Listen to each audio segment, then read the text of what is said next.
viewers, this is your friendly neighborhood reviewer with something different. Not a review this time. No, I'm sorry guys. I wanted to do something different. Well, actually there are two things I wanted to do. First of all, I wanted to take a trip down memory lane because there's a nice date coming up, May 12th, 2014.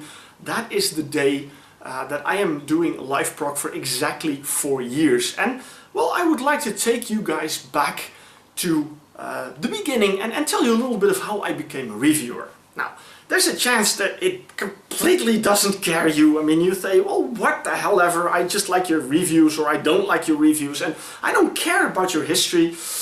No problem then, because there's something else I wanted to mention as well. And in the description below, there's this time link, and you can click on it and you can skip all the, trip down memory lane stuff, and you can go straight into the other thing I wanted to tell you, and that is about liveprog, and especially about, well, what I'm doing, my work pressure, and how I'm going to deal with all the albums that are sent to me. So that might be a bit more interesting. Okay, a trip down memory lane, that was first. Because I have been always interested in music, although I discovered progressive rock at a later age. But there was one thing that I always liked, and that is to spread the word, to talk about this music. Now, it was somewhere around 1999 when I got my first personal computer, my first PC. And shortly after I got my first modem, so I could go on the internet, and it was all kind of new back then.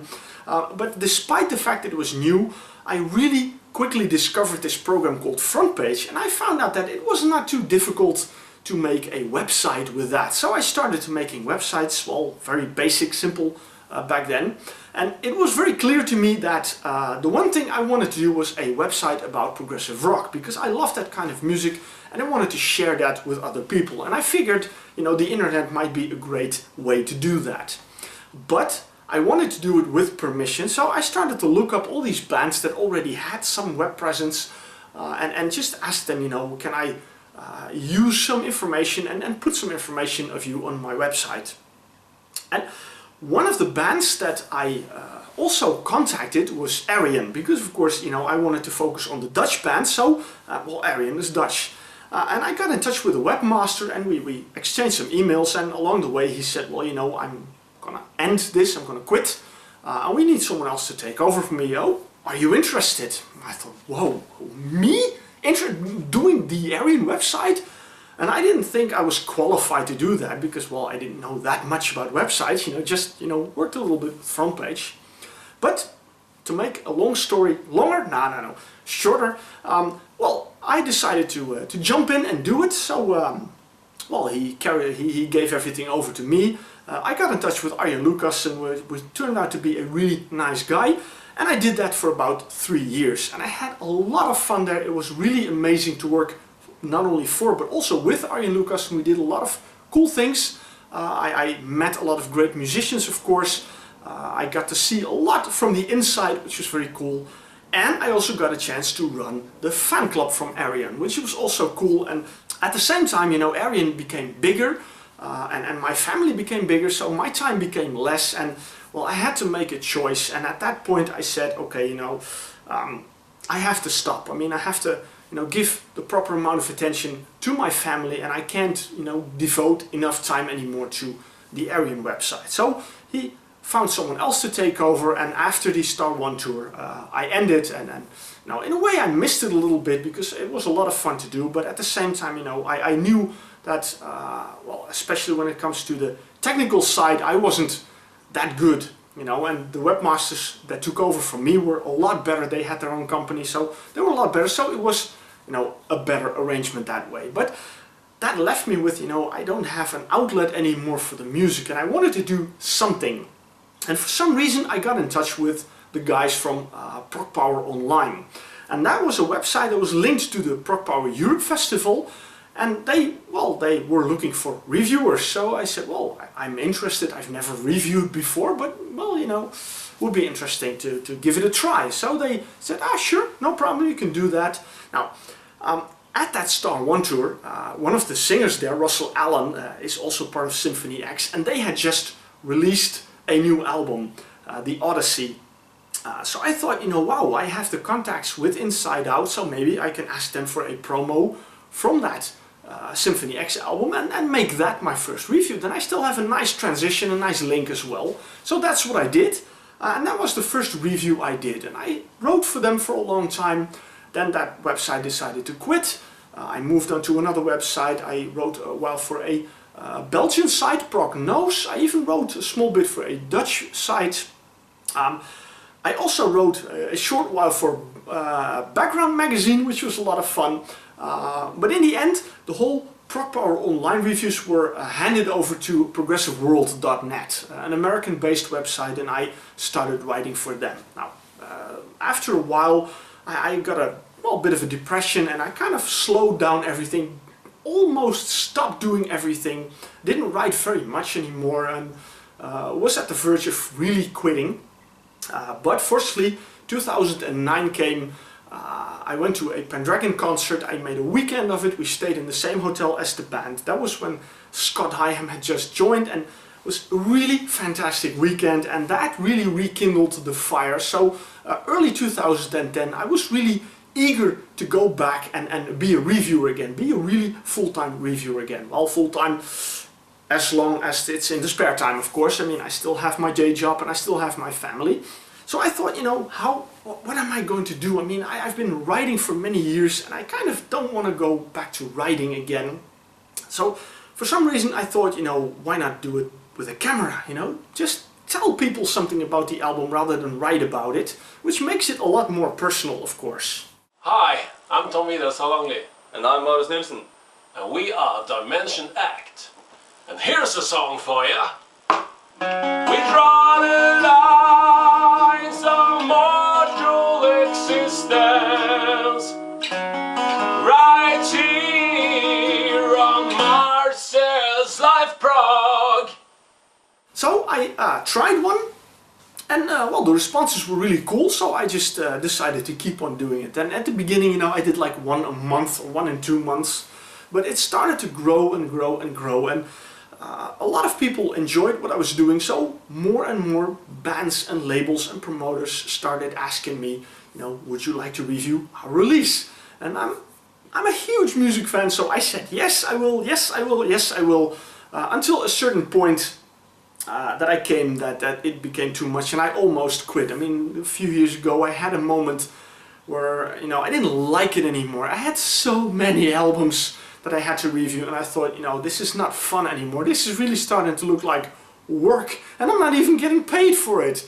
So at that point I decided I have to, you know, slow down. And I try to slow down, but it's very difficult because, you know, live prog is what I like to do. Live prog is something that I love to do. I mean, when I get home from work, you know, we have some family time, but when, you know, the kids are to bed, you know, I go behind my computer and I start working on live prog, or when the family's gone I start recording reviews, or I'm editing, or I'm doing all kinds of things, and I really like doing that. But at the same time I have to be careful, because it still is a threat that it begets too much again, because, you know, when you have one label that in one envelope sends you like 4 albums, you know, it's like, oh my god, you know, I can do about, well, if I work really hard, I can do about 3 albums a week for reviews, but I try to, you know, give every album enough time. I mean, I just, you know, I can't do a review when I just listen to an album once or twice. I really need to give it a lot of time, and that is not always easy. So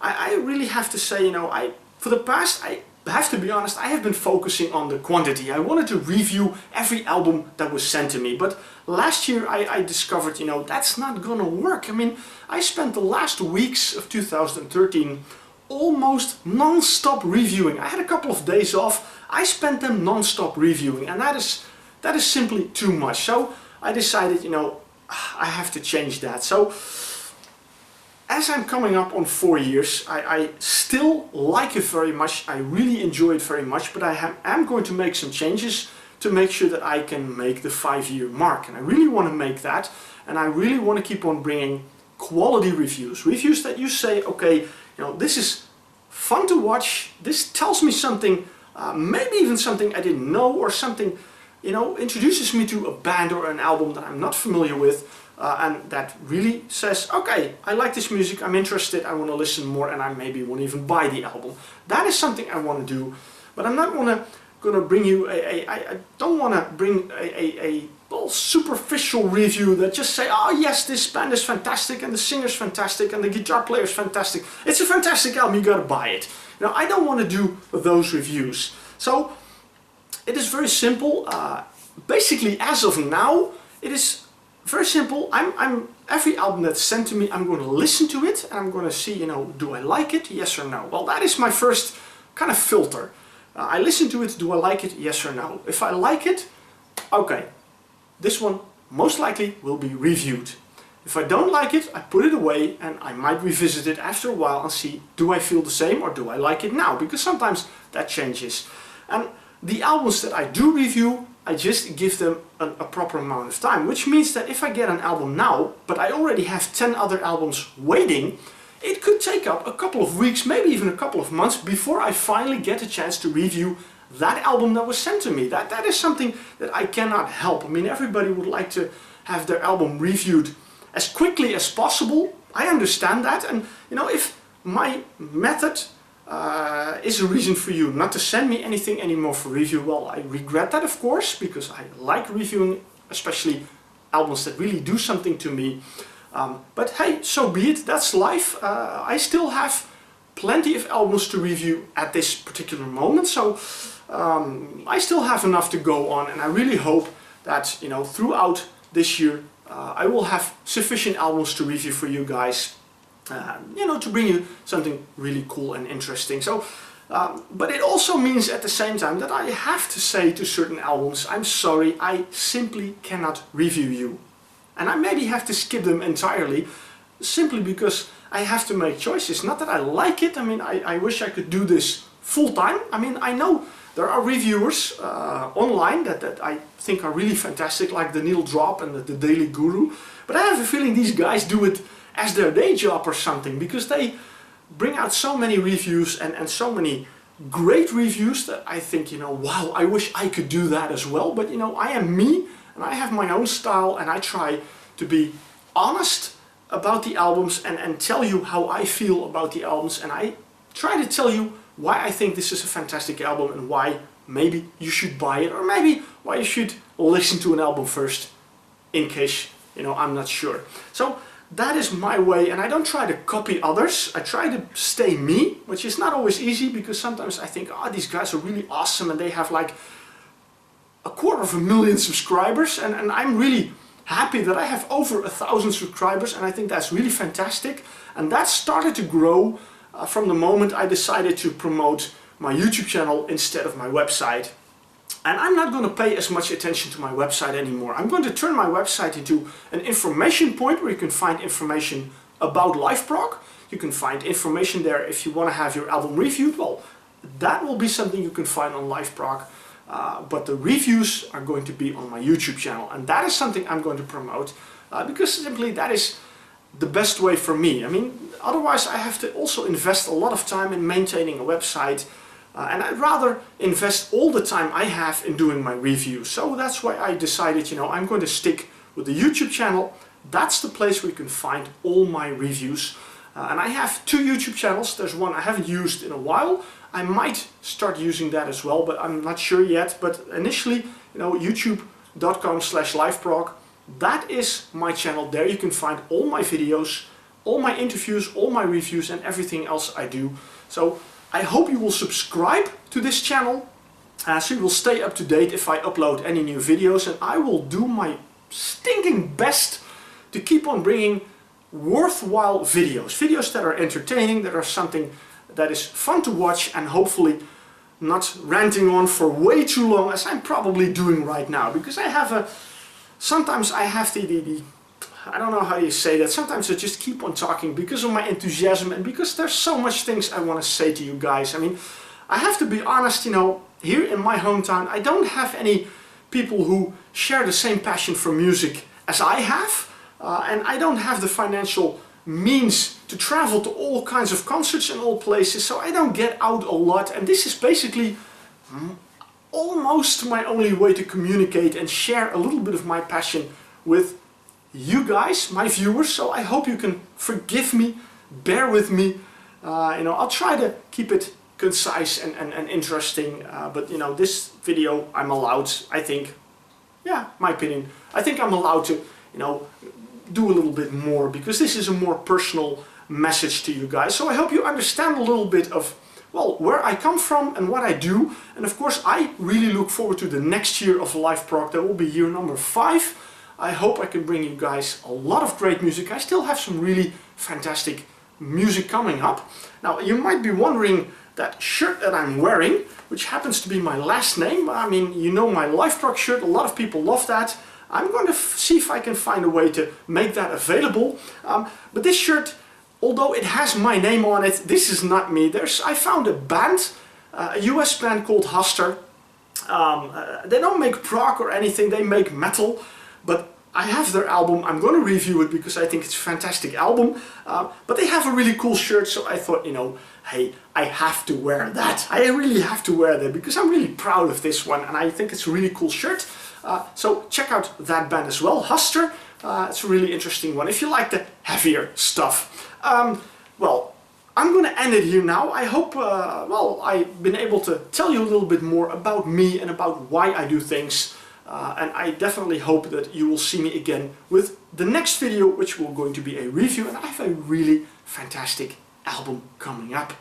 And I can already tell you will see me wearing this same shirt because I recorded that review on the same night as I'm recording this review.